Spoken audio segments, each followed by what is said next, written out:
Let's talk about my boy Taro. It is indeed one of my favorite all-time bubble tea flavors. The Taro milk tea is a very good one to get.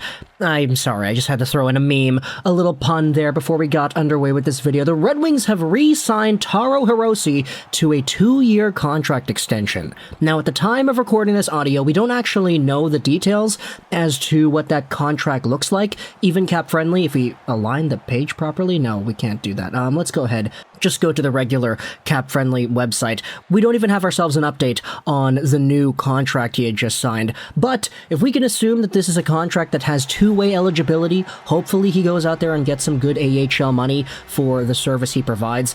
But pretty much, long story short, when it comes to Taro himself coming back to the Wings, this is a signing that I really like a lot. And I think a lot of Red Wings fans on different platforms have also expressed the same opinion, but there also are a lot of other Wings fans that I've seen on Twitter, on Facebook especially, that are saying things like, hey, wait a minute, why did we re-sign this guy? He only had 4 points in 15 games played in this recent Red Wings season. He only had 2 points in 6 games played last year. He only had 7 points in 26 games the year before that. Why did Steve Yzerman re-sign this guy? He's a bum, and he's 25 years old? What the heck? This is another contract spot that we could have used for somebody that's better in free agency, for example. Why Taro?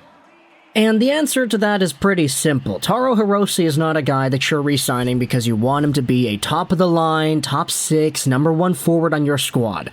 Not everybody that you sign is going to be like that. There are some players that you have to sign and you have to have on your roster that can just be tweener guys. Guys that help out the prospects and can come into the regular NHL system when they're needed and show up with a good positive mental attitude and a desire to play. Taro Hirose does all of that. As you can see in the AHL, he is a very good player for the Grand Rapids Griffins. He's been a point per game in that system the past 2 years. And if you take a look at some of the development and the mentorship that he has had as a veteran on this team, and I say veteran quote-unquote because he's 25 years old, but you see some of the other guys that are doing well as well. Jonathan Berggren, hey, he's a young guy. He definitely has benefited from the mentorship and the leadership that Taro Hirose has. Jarek McIsaac, also a young guy. Chase Pearson, a young guy. There are some younger players on this team that definitely can benefit from having older, more experienced players at the helm teaching them the ropes. And, as we noted, whenever there is an injury or two to the regular Red Wings squad, Taro Hirose is right there, he's called up, and he usually plays pretty okay. Is he a game-breaker, Dylan Larkin, Tyler Bertuzzi type? No, that's not really what you're getting here. You're just getting a serviceable hockey player that wants to be here. You gotta remember, earlier on, when I believe it was his RFA deal expired, he actually was not tendered by the Red Wings. And guess what? He still signed with the team. That's rare. You don't usually see guys who don't get tendered stick around and play with the same team that left them untendered. You normally see these kinds of guys eventually go off and sign elsewhere. But Taro Hirose's not like that. He said, hey, I like it here in Detroit. I want to stick around even if you didn't tender me. I'll just play in the Grand Rapids system and I can have a call-up once in a while, right?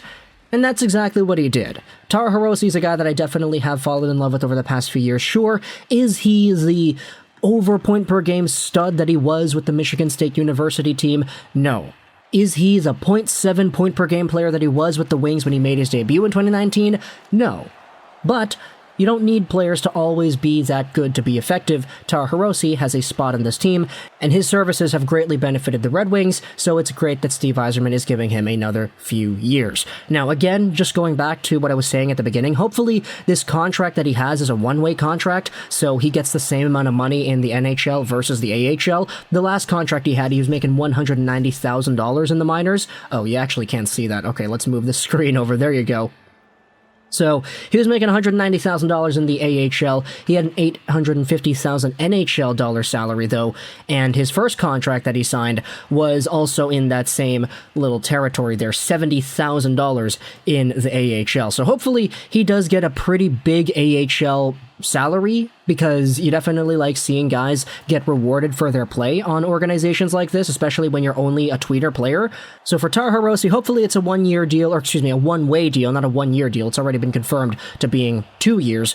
And hopefully he's able to get, let's say, a few $100,000 in the AHL as well. So talk to me in the comments all your thoughts about the Detroit Red Wings re-signing Taro Hirose. Do you like this signing? Do you not like this signing? Let me know in the comments all your thoughts. I personally am a fan because of the role that Hirose has on the team. I hope you enjoyed this video. Trolls 99.